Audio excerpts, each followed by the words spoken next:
Give it pizzas. Thank you, and Merry Christmas, everyone. Thank you for being here. You know, Santa only works one day a year, and he still makes Cousin Eddie look bad. Okay, before I really start, I have a question for Jesus. I've wanted to meet him for so long. Jesus, where's my pony? I've prayed for a pony my entire life, and I ended up with 9 flying reindeer. Why?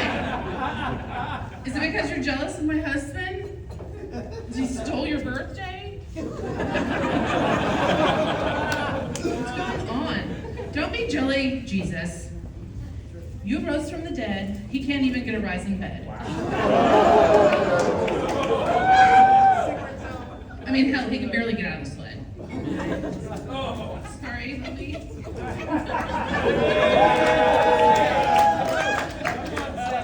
And remember, Santa only comes once a year. You slept next to her, you would too. Jesus, your whole heyday birthday is quite the staple fable. Really? I mean, your mom, 9 months pregnant, swollen ankles, bouncing around the desert on a jackass. Right? Then she gives birth in an abandoned barn because your father can't make a reservation. Come on.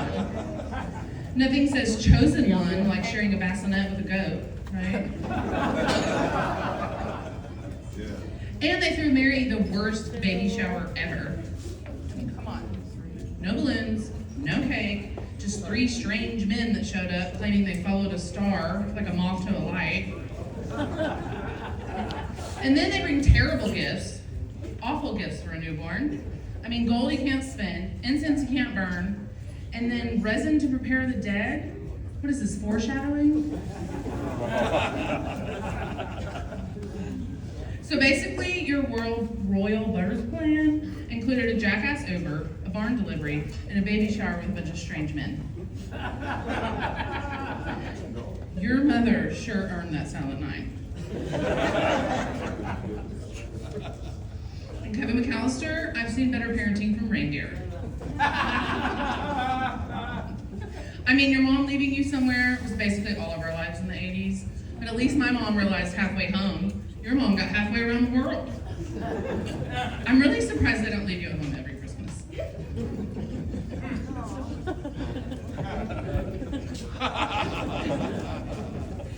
Kevin has more creativity than half my elf engineering team. He was more independent in 3 days than Santa is 365 days of the year. I mean, he can turn snowball fights into war zones, gingerbread houses into crime scenes, and Christmas cookies into weapons of mass destruction. Santa is not going down your chimney without a workman's comp waiver. And Scrooge. Thank you so much for giving the children back their food stamps for Thanksgiving.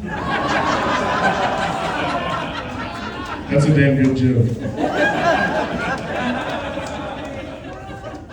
The last time we invited Scrooge over for a gingerbread house workshop, he tried to convince Santa to start charging the elves property tax. He's the only one on this stage who used his Christmas tree as a tax write-off. And now he's trying to call Christmas fake news and a Democratic hoax. I even heard he's trying to take tariffs out of Christmas bonuses this year. Scrooge is just a proof that no matter how much money you have or how powerful you are, you cannot cover up being on the naughty list. Naughty fucker. And now my sweet Cindy Lou Who. Her hair has more twists and turns than Santa's route. I mean, she is sweet enough to give you a cavity, but I've seen elves with a higher reach than this girl's standards. Honey, you have got to stop trying to fix angry, hairy men. Walking around alone at night is how you end up with politicians on the naughty list. And whatever they tell you, the list does exist. I mean, Cindy Lou Who is She's got a perfect moral compass. She embodies the Christmas spirit. If she could just mind her own business, the Grinch wouldn't have stole Christmas. All right, now let me tell you, it's not easy being married to a list keeper. He can keep track of everyone that's naughty and nice, but he can't keep track of our anniversary. Tell you, he sees you when you're sleeping. He doesn't even see me when I'm awake. Busy boy. Busy boy. I love Santa, but running his elf plantation is really hard. It's really hard. Plantation's a strong word. We don't pay them. I mean, Buddy's a whole HR hazard here. We had to have a whole training last week on why you can't ask your coworkers who's your daddy. I mean, but poor Buddy, his own father didn't want him. Twice. And we only got him at a Black Friday sale. Yeah. Buy two trees. Buy 2 trees, get the tall one for free. And PETA keeps calling, something about using the same 9 reindeer for 400 years. I mean, we talked about getting a cyber sleigh, but Elon, every time he tweets, he goes back on coal status.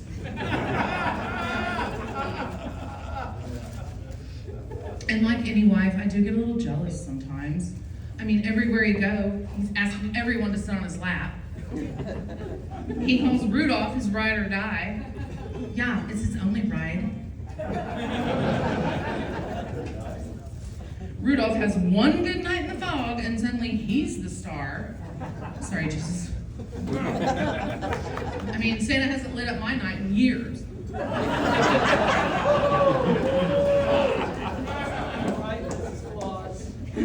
He's always checking the naughty list. He calls it checking it twice. Yeah, one-handed. Everyone thinks the naughty list is for bad kids. No, it's more like Santa's kink roll. I keep catching him and Rudolph watching dirty movies like, she can't reach the elf on the shelf. And my stepmom bakes warm, fresh cookies. The other day I caught him watching Hot Mom Pours Milk for Intruder. That's good. And then there's Cousin Eddie. He's always showing up unannounced in his little mobile roach motel. Not even the reindeer will park near that thing. I caught him daring Buddy to freebase sprinkles the other day.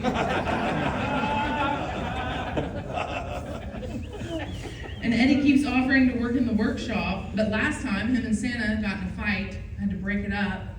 Eddie kept telling all the elves he had connections, and Santa had to show him who controlled the snow on this pole. So, I'm married to Santa, I've raised Buddy, I've put up with Cousin Eddie, and Rudolph's ego.